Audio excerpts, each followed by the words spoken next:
Hi guys, I am Hrishika. I am from Bangalore. This year actually seemed very different to me.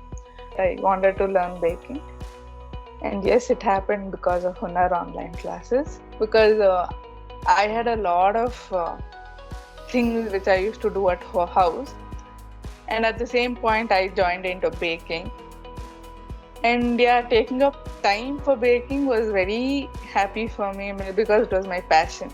I started learning everything, every stage. My mistakes I realized, my improvements I knew. It was like that. Before it was not like that.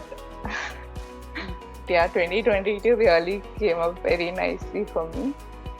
Yes, till date I prepared a lot of things which I wanted to eat or which my friends, my family members asked me for.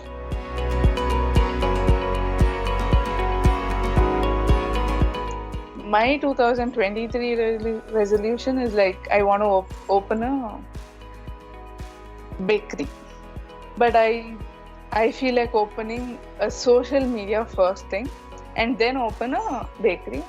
So I plan to open a Instagram account, Facebook account, and all. So I'll be doing it soon in another 2-3 days. I feel it'll be more happier than what 22 was.